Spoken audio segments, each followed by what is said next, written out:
tiennent le bras pour éviter... Le Talmud dit aussi, celui qui donne sa pitié aux méchants fait tort aux justes. Alors c'est bien, madame. Ça aussi, dans le livre. Ça, c'est bien, madame, d'essayer de faire.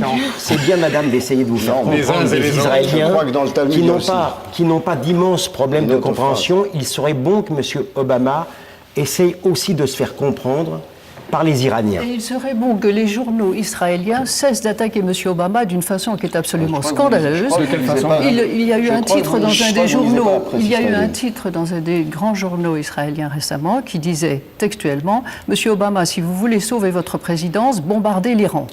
On n'a pas besoin d'être... Vous savez, les critiques américaines... Et on n'a pas besoin d'une autre guerre, le peuple américain... Les excès de la critique américaine et des républicains. Et puis la presse israélienne est libre.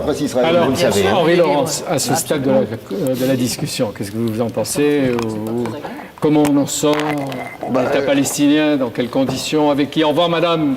Bon voyage et à la prochaine. Anne Kratz. Encore une fois, on sait à peu près sur quoi on tourne depuis une dizaine d'années dans les discussions diplomatiques. Cela dit, il y a d'immenses obstacles sur le terrain et des deux côtés. Pour arriver à cette solution. Vous savez, c'est le problème qui était déjà central dans la pensée de Raymond Aron, entre ce qui est raisonnable et ce qui est rationnel en politique. Il y a une sortie raisonnable du conflit, on en connaît à peu près les termes, etc. Ça ne veut pas dire que l'ensemble des acteurs l'acceptent, qu'il n'y ait pas des résistances très fortes dans chacun des camps pour y être. Ce qui est intéressant, j'ai discuté l'autre jour avec Robert Malek, qui avait participé dans l'administration Clinton à Camp David, etc. Il nous avait dit ce qu'on a... Le deuxième Camp David. Camp David 2. Deuxième Camp David. Il disait ce qu'on n'avait pas pris en compte dans la discussion, c'est la dimension psychologique. On était en technique. Elle est essentielle. Et que si on devait refaire le processus que l'on avait fait avec Clinton, il fallait réintroduire toutes les dimensions psychologiques. Alors, là, Robert Mallet est un des amis de Bibliothèque Médicis et de nous. Madame Cerisier-Benguiga et vous, Philippe Marigny, qu'est-ce que doit faire la France et qu'est-ce que devrait faire l'Europe? Il faut que la France et l'Europe, qui sont les responsables du génocide nazi, parce que nous y avons participé. Le film La Fraude, le film vient de sortir nous sur la rafle. Nous avons participé au génocide. Nous avons, nous, Français, notre part de responsabilité. Avec, aux côtés des plus grands alliés aujourd'hui d'Israël, les Polonais. N'oubliez quand même pas les nazis. Nous n'oublions pas les nazis, mais nous savons que c'est une affaire européenne et c'est une affaire dans laquelle l'Europe...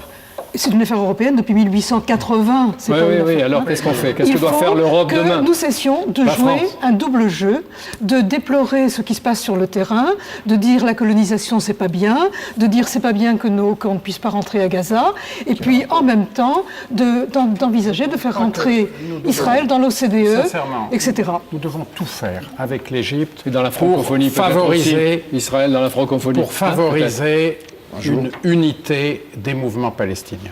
Car comment négocier si ce n'est pas face à l'ensemble des gens en charge et pour les faire évoluer, pour devenir des gens raisonnables. D'autre part, je crois que nous pouvons, nous Français, rester très attentifs à la situation syro-israélienne. Un règlement pour le plateau du Golan n'est pas impossible. Et cela fait partie des idées qui peuvent avancer.